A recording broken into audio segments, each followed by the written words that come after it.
Hi, this is Lori Johnson with Hancock Whitney Bank, and you're listening to Local Leaders, the podcast. Visit localleadersthepodcast.com for previous episodes or for information on appearing on the show. Hey, everybody, and welcome back to another edition of Local Leaders of the Podcast. And look, I have a lot of leaders on this show, as y'all know, but the woman sitting across from me today is someone that I would say not only is born and bred right here in Livingston Parish, but she has done a lot for this parish. And one of those things we're going to talk about in detail today, and that is the Livingston Executive Airport. So first of all, welcome Miss Delia Taylor to Local Leaders of the Podcast. Thank you, Jim. I appreciate that. You know, y'all, we visited a little bit before this show just now, and I can't believe this is the first time we've had a good opportunity to sit down and talk for a few minutes, because I've watched as this lady has done so many great things for the parish, the Livingston Executive Airport. So we're going to give you information on that today, talk about some facts with you, and hopefully if some of you out there are not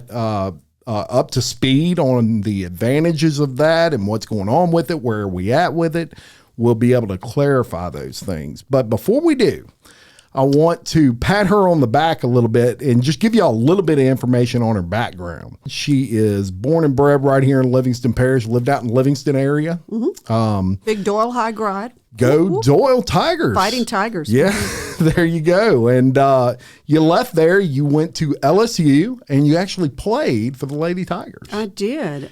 Yeah, and that was from 84 to 86. Yeah. Elite Eight, didn't they make it to the Elite Eight? We did, and we made it to the Elite Eight. This was before they really structured the regional play like they do now. Yeah. They happened to put LSU, Georgia, Tennessee, and Iowa together in Iowa. So basically we knocked each other out. But we lost to Tennessee by 2 points and missed the Final Four by 2 points. Who was the coach at Tennessee then? Pat Head Summit. Summit. Gosh, she was so good. And you played for what coach? Sue Gunner. Yeah, another again, Hall of Fame, historic Hall of Fame Naismith coach. Hall of Famer. Yeah. You know, Coach Gunner's statistics, if you ever have a chance to visit that museum, they'll have an asterisk by her name because they know she has more wins than what's recorded, because she coached at a time when women's basketball was not on the radar, if you will. It was not recorded. Yeah. So she was a pioneer for the sport. She really moved it forward for a lot of young ladies to be able to play today. And man, to think about where it was then, and now we have the Caitlin Clarks and the Angel Reeses of today, and we've come a long way, baby. A long way. And so you have undertaken something for quite a while with a board, and that is this airport. And I guess maybe first where we can start is, how did this come to fruition? When was it first kind of talked about, and how did it build into what it is now? Sure. Well, the council created the Livingston Parish Airport District in 2016, and that's when I was appointed along with the other board members. But the concept and the effort to bring an airport to Livingston started well beyond that. Yeah. You really should back up as far as maybe 2004, when you had some local business guys and others who were looking at, could we bring an airport here? Where would we do it? How could we do this? And they began the discussion. That led eventually into some funding around 2010, 2011. Senator Dale Erdy was at the legislature at that time. He was able to secure some money then to do an initial master plan and to determine if Livingston could be a site for a general aviation airport. And so that study was done, and they actually looked at 3 sites. The FAA, or no one wants you to just pick one site. Yeah. They want you to see, are there other alternatives? What do you really have the best option here?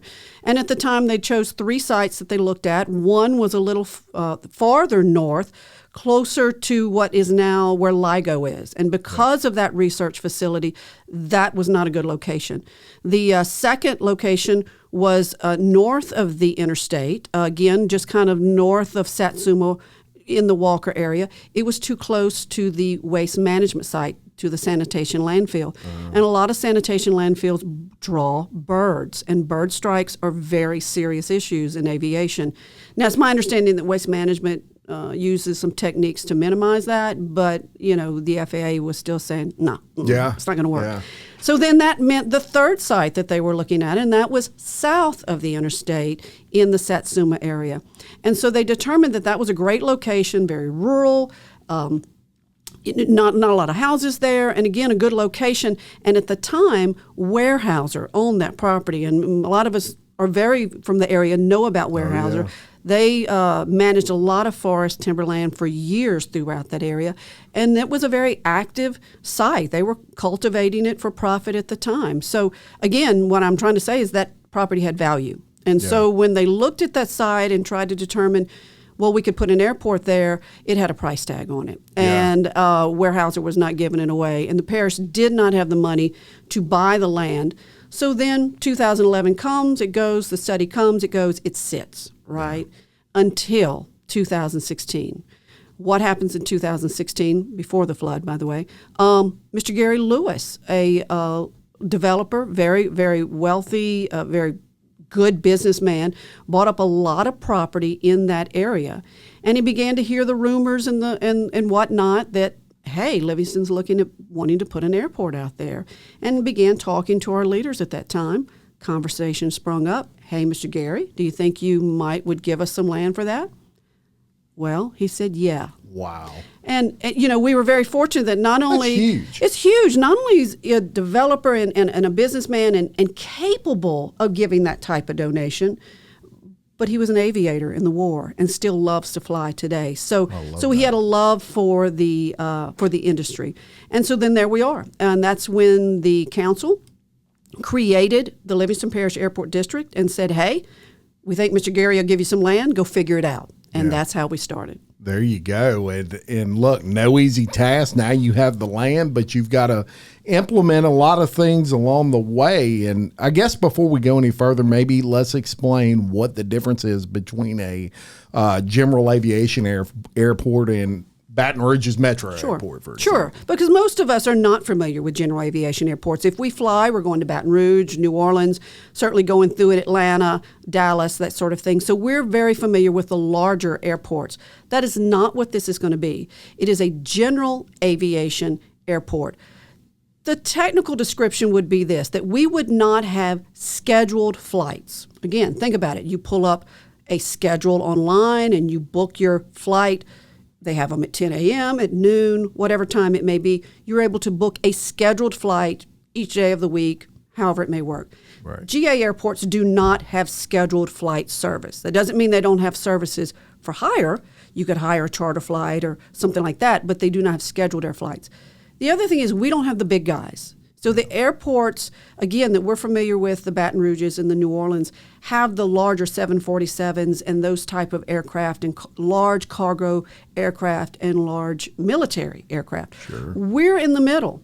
We have the single prop, single engine planes. We have the twin engines. And we do have some corporate jets, 16-seaters, if you will, the King Air jets. So we're in the middle. And we obviously could reach down to the even smaller if we needed to, but the little guys who tend to do the experimental type stuff, they try to even get off on a grass runway and get away from everybody. Yeah.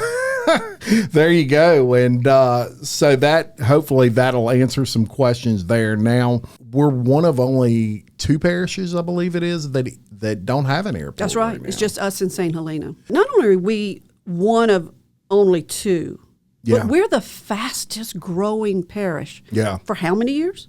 The last 20 years. The last 20 several. years. So exactly. So it's not just that we're in this unfortunate category with just 2 parishes, but when you look at the fact that we have been the fastest growing now for 20 years, it's almost absurd to think that we do not have this leg of transportation. Yeah. When you look at land-based multimodal transportation that we need for commerce, first of all, roads. Yeah. We have to have that. We know we don't have sufficient infrastructure there, that needs to be proved.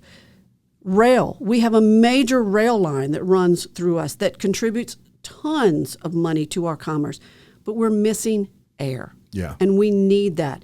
Obviously, other communities further south of here would have ports. In fact, we do have, when you start to get out toward Port Manchac, which is actually in Tangipahoa, huge industry, a lot of commerce for that parish.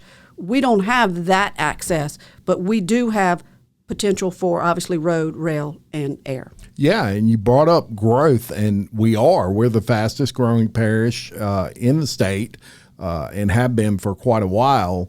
But let's talk about growth for a second, because one thing interesting about this particular project and another project, pick your project, but may have the same economic impact, is that this doesn't have the impact on the infrastructure or the schools that those other programs might have. You're exactly right. Really, for us as a parish, this is a win-win project. We don't have the downside that when we bring this industry here, we're not going to negatively impact our school system. Yeah. No impact on our school system. We're not even going to negatively impact our roadway. Right. Think about what we're saying here. When we are bringing some other businesses and industry here, we still have to get to them via road. That's not the case here. We're talking about air travel. So we don't have that level of negative impact. I think the other thing we need to realize is this is a clean industry. Yeah. We're not talking, again, about another waste management or a polluter of that sort. We're talking about a clean industry here that does not have an impact on any rooftops. We're not bringing the rooftops here. We're not impacting the road. We do not have a noise impact. We've done noise studies, and that information has been provided through public meetings. But when you look at the bell curve and you look at the layout of the noise, it really doesn't leave our property. You would have to be standing on the edge of the airport property to hear it, and it's going to sound like a lawnmower for maybe 10 seconds during takeoff of a larger plane. That's it. And that's really hard to beat. Now, just to get into the economic impact, one thing that I found interesting when I was looking at the stats that you supplied at the Livingston Chamber meeting was that for every dollar spent, you're getting back $2.53 in economic impact money. So basically that, people think about it this way: for every $100,000 out, you're getting $253,000 back. If anybody would want to borrow that from me right now and give me back $253,000, you got it. Yeah, I would love those odds and those numbers. Yes, and anything. that's a great investment. It is. And it is a beautiful thing for our economy, in my opinion. Now, another thing with the economic impact is obviously what is it going to bring in the way of jobs and things of that nature. The state has looked at the average for general aviation airports, and the numbers jump out pretty considerably. I think we talked about it earlier, as much as a well over $15 million impact, even for some of the smaller airports. Yes. So the jobs that we're talking about, you certainly have those direct jobs. That would be pilots themselves, instructors, aviation instructors, mechanics, any type of service, avionics, those that have to deal with all the instruments that are now in planes. Then beyond that, you have delivering clients, transporting goods, moving any type of clientele. You have that service. But then we have the extended services, right? The indirect services that go beyond just immediately impacting aviation. It's how others benefit from having an airport. I think the best example is when I found out the last airport that was built in Louisiana was Louisiana Regional. That's the one in Gonzales. Okay. And when they were building, and there's going to be almost 40 years has passed before a new airport is going to be, which will be us, of course. But one of the first people to land at that airport, Mr. Tanger. Does that name ring a bell? Yeah, okay. Yeah, I know so that. when Mr. Tanger was trying to decide where he was going to put his next outlet mall, he wanted to have an area where he could fly in, check on his investment, manage his property, manage his employees, and then get back to wherever home is. Yeah. So you and I don't need an airport to go to the Tanger outlet mall. Right. That is an indirect impact because the investor wanted it. The investor needed it. Now, think about the jobs that were created there indirectly because aviation provided an added amenity for that area to attract that investor. And the sales tax dollars and all those things that go along with it. Well, and if you know, Jim, at that chamber meeting, you had the mayor of Livingston stand up. He had been working several years with a water bottling company. They had whittled down their site selection to 2 sites, and Livingston was one of those. Yeah. We lost because we don't have an airport. Because they went to Robert, Louisiana, because it's near that Hammond Airport. Yeah. So that's another reason, and something I know that it's the average person. They look at that and they say, maybe I don't have a plane, or I don't have a need for that. But these executives do, and with those executives come opportunity. And also another thing that people may not be considering is the advantages to disaster response and things of that nature, law enforcement, emergency services. An airport could make all the difference in the world in a life-saving situation. Well, definitely. I think too many of us still remember the flood of 2016, and the town of Livingston in that area was an island at the time. We were flooding from the Amite, we were flooding from the Tangipahoa. You couldn't get to us. I mean, we were stuck. That property where the airport's going to be was above ground in 2016. That says volumes right there. Yes. But to be able to bring in emergency response in a situation like that, you had delay getting goods and getting services and getting just foot soldiers on the ground, in because you had to wait for water to recede in certain areas. Well, if you can bring them in via air and get them into the center of your parish and then disperse out from that, obviously that speaks volumes. But then day to day, I don't think people realize how much our rivers are patrolled by our law enforcement, by wildlife and fisheries, and how there are responses that have to take place there. And you're talking about a 30-minute difference to get from Baton Rouge to Lake Maurepas, say from Livingston to get to Lake Maurepas and the waters here. We're very fortunate that our sheriff does have a helicopter and is able to make those type responses.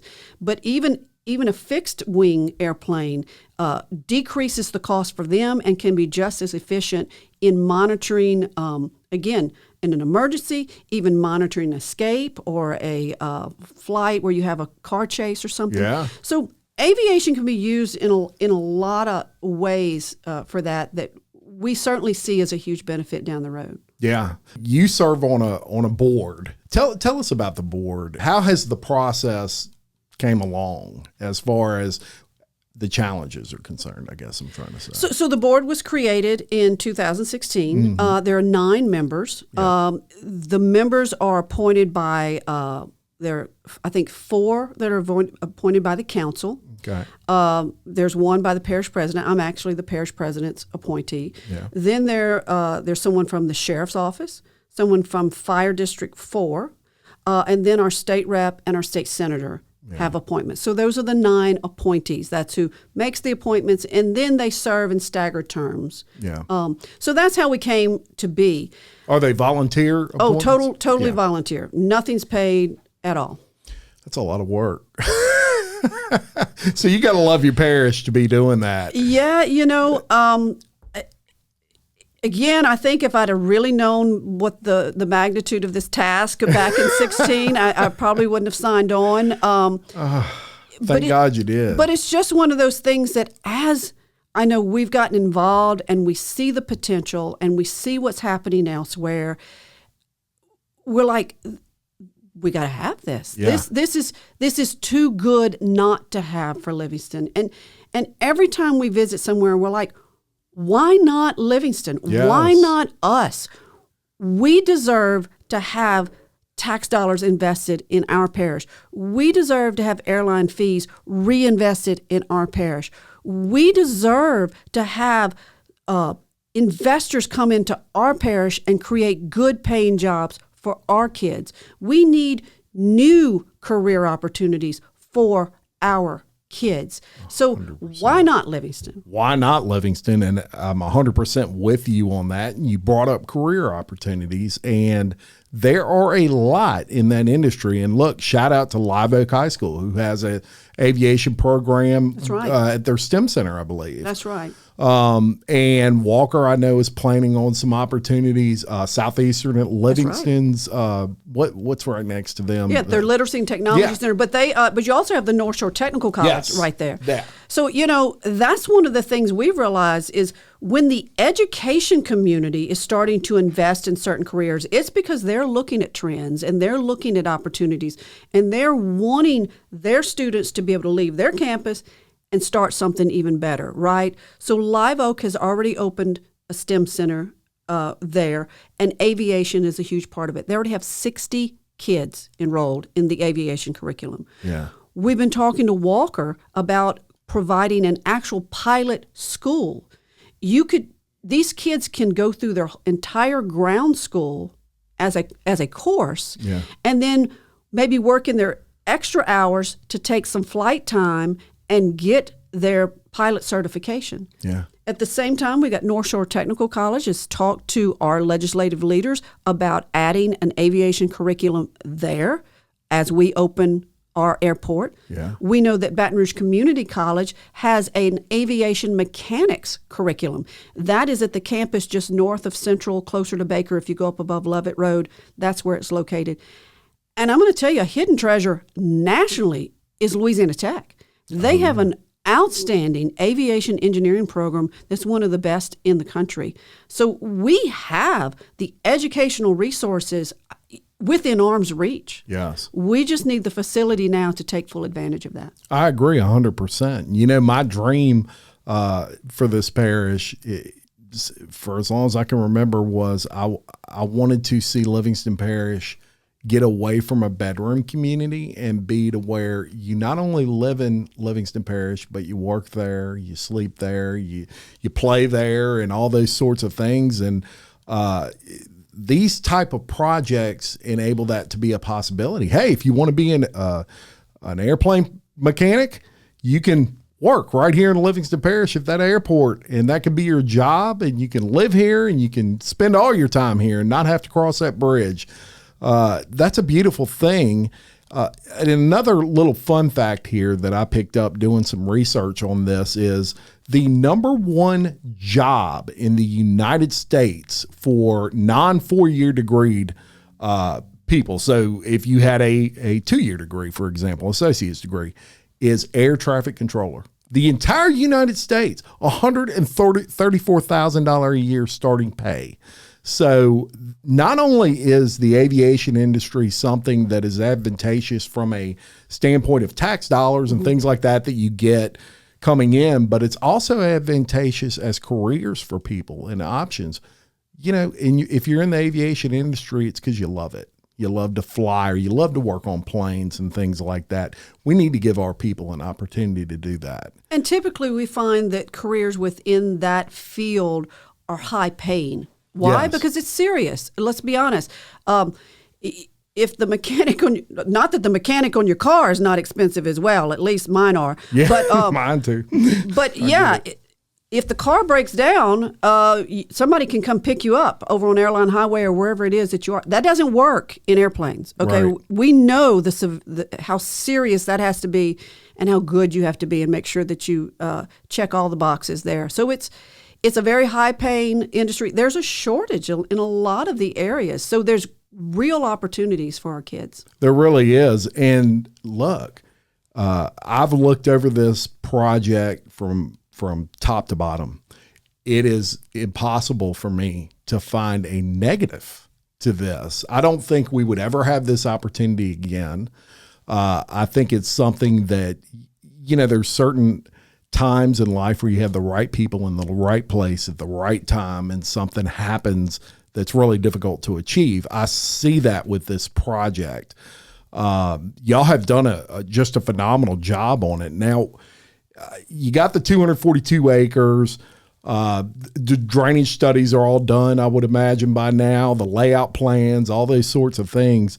You've even designed the build out for it already. So what's the estimated time to completion, I guess you could say? But do you have an estimated time that hey, we're going to have planes on the ground at this point. Wow, that's the loaded question, right? Everything takes time and money. Sure. That's the answer to every question out there is time and money. I will tell you this, where we are and what we're anticipating, at least in the short run. So we have begun advertising for our civil construction, our clearing of the land, our grubbing. We're going to be moving dirt. We're going to be creating drainage retention and proper drainage, creating, if you will, the foundations for the infrastructure that will be there, which mainly is a runway and an apron. So that is being advertised right now. We're anticipating getting those bids in June. Yeah. We're anticipating getting the state to approve. Everything that we do is not just approved at a local level. It has to be approved at the state level as well, because that's where our funding is from. Sure. Also understand this. DOTD Aviation looks over our shoulders and makes sure that all of our plans are in line with what is expected by FAA to make sure that we're meeting FAA specs. So we're hoping that to be approved July. We're hoping to start some construction. You're going to see some bulldozers and such out there late July, early August. So that'll be the first thing, clearing out some land. We have money that's been awarded to us also in Priority 1 funding through the state. Oh, wonderful. That will become reality in just maybe the next 36, 72 hours, whatever it may be, when they finalize this legislative session. Yeah. That money will go through a bonding process. We anticipate that being a couple of months. We're already beginning to look at the scope of work and what we can do with that money, and we are looking at probably contracting that out and having that done in place this fall so that when the dollars are there and we've done the beginning dirt work, that we can start on the runway, and I'm anticipating that we would probably start early 2025. We do have some other funding, what I call in the vending machine, that the state understands that they're giving us money now. It's not enough. We're going to need more, but they're spacing it out because we can't spend it all in 1 year either. Right. So they're spacing that out. So, if all that funding comes through and we keep working both with DOTD Aviation and with facility planning on the type of funding, we're very hopeful that we could have a runway in place by 2026. Wow. And a long time in the making, as they has say. Been. Oh, it's it been has been. But I cannot think of a better thing for this parish. And you said it earlier. Why not Livingston Parish? Let me say this, Jim. I understand there may be people out there that you don't care about aviation. You don't want to fly. I got it. Sure. There's nothing wrong with that. But there are going to be those who love this because they may want to be in aviation. They're an aviator. They may want to fly. They may want to work on planes. They may want to be in that career field. So for them, this is an immediate and has a direct impact. For most of us out here, don't have airplanes, never care to fly. What you have to realize is this is an economic engine for us. Yes. It's not about that having we're somewhere gonna, to park a plane. Right. It's not that we're going to have thousands and thousands of people flying airplanes. It's that we're going to create thousands and thousands of dollars in our economy that's paying for our schools, paying for our roads, paying for things that we do need. Yes, it's offering great opportunities, and you may never care about those opportunities.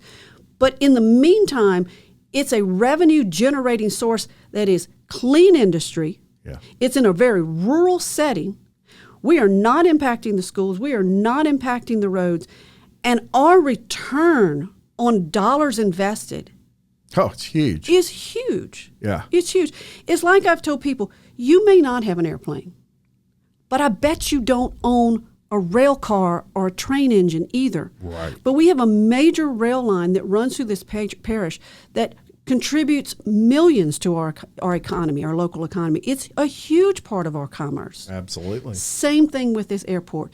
You may never fly, you may never step foot on that property, but it will generate opportunities for this parish for years to come. Years to come, and it's a long time coming, as we said. One more question for you. Why do you do this? Why? This is not I'm going to help my neighbor build a fence. I mean, this is something that has required a lot of you and a lot of the people that have assisted you. Why? Why do it? You know, when I was first asked, I looked at it because I do fly. I've gone to several general aviation airports, and I've seen the positive impacts that they have on those communities, and I've seen the commerce that goes through and the business, and I thought, wow, we need that. Yeah. We need that. So, yeah, why are we stuck with it? Because the potential is there. The promise is there. You know, this is going to be something that helps my kids stay in Livingston Parish. Yes. It's going to help.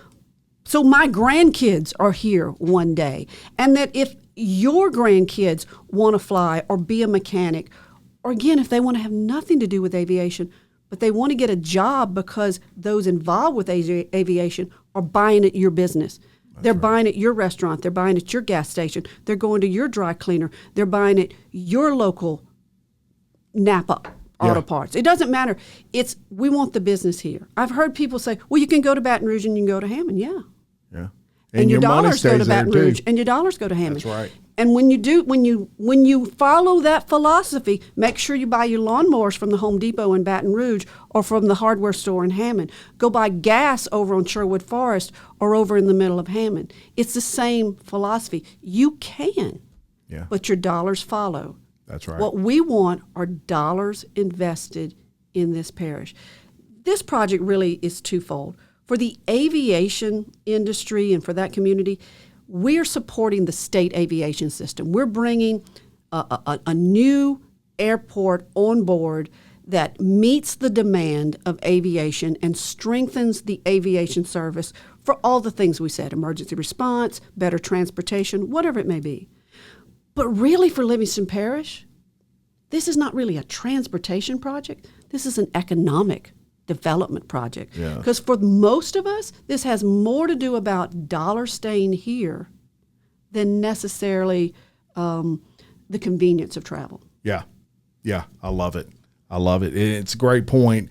And you know what, people, and we'll leave you with this.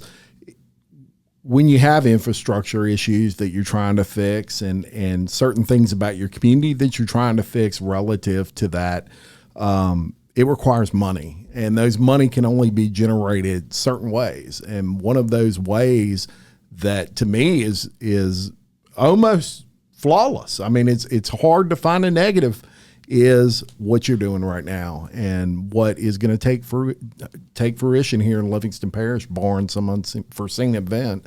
And that's a beautiful thing. And I thank you for your hard work on it. I cannot imagine how hard that was. You make it look easy, but I know better. I know that behind the scenes, I look at something like that and there's red tape everywhere. The wheels of government turn, but they turn very, very slow, as we all know. The speed of government. But when you can see the potential, Jim, it's not hard. It really isn't. Because if you just look beyond the hill, you see the horizon. And that's where we are with this project. I do want to say this. As we have moved forward on this project, not at any time has this project ever taken away from any other infrastructure project in this parish. Never. Yeah. So much of the funding for this is uniquely for aviation. It can only be spent for aviation. And then, as I mentioned, this is more an economic investment project than even a transportation project when you look at the state. Sure. The state looks at this and says, hey, this is something that benefits Livingston. Not just Livingston, it benefits the I-12 corridor, it benefits the entire region, and it benefits the Louisiana state aviation system. So when they have invested in us, they've invested in us as part of something even bigger than us. Yeah. About generating a stronger economy for this area. So again, I think it's very important to know that. And I think as people really begin to see and learn about the potential, you get excited. You get excited. You really do. And you stick with it. And you stick with it. And you do That's it. Right. That's right. And so before we get out of here, I do have one announcement. Upcoming is going to be Inside LSU Ladies Basketball with Jim Chapman and Delia Taylor. So look for that. Definitely. We'll entertain you for hours talking definitely. about them Lady Tigers. But thank you for coming on and sharing that with us. Thank you for your service and your hard work on this project and many other projects. And of course, you're married to the one and only Jeff Taylor, who sits in here often and also serves this community well. So thank you to both of y'all and to you for this. I appreciate you coming on. Thank you, Jim. Anytime you want to come back, feel free. That's it. And we'll definitely talk basketball. Yes, definitely. And until next time, I'm Jim Chapman reminding you, love your community, support local business, and keep leading. Thanks.